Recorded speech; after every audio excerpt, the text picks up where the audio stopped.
ज्या घरामध्ये छोटे छोटे लेकर आहेत, हा व्हिडिओ त्यांच्यासाठी आहे. न्यूक्लिअर फॅमिलीजमुळे सध्या पुण्यासारख्या शहरात मोठ्या मोठ्या सोसायटीज मध्ये आई, वडील आणि त्यांचे एक बाळ एवढीच फॅमिली राहिलेली आहे. आई आणि वडील दोघेही पैसा कमवण्यासाठी जॉब करतात, त्यामुळे त्यांच्या बाळाकडे लक्ष देण्यासाठी त्यांच्याकडे टाइमच नसतो. परिणामी हे लेकर एक तर दिवसभर टीव्ही बघतात, नाहीतर अशा प्रकारे कोटाने करून ठेवतात आणि पॅरेंट्सची हालत अशी होते.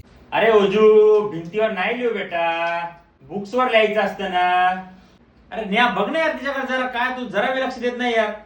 मी पण तर कामच करते ना यार. आता तिच्याकडे काय नाही करायला म्हणून ती तसं करतेय.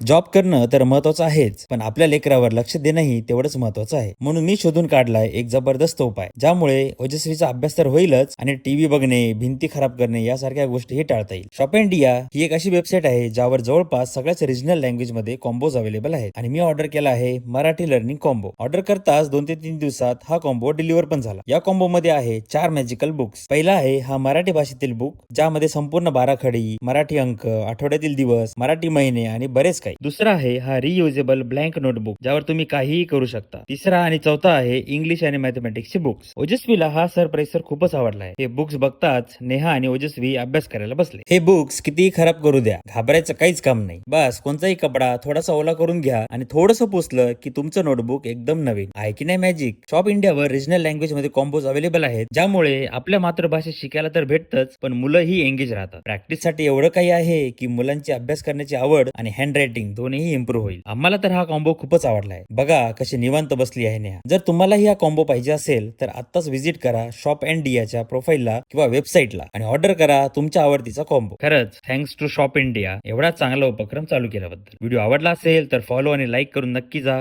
भेटूयात पुढच्या ब्लॉग मध्ये.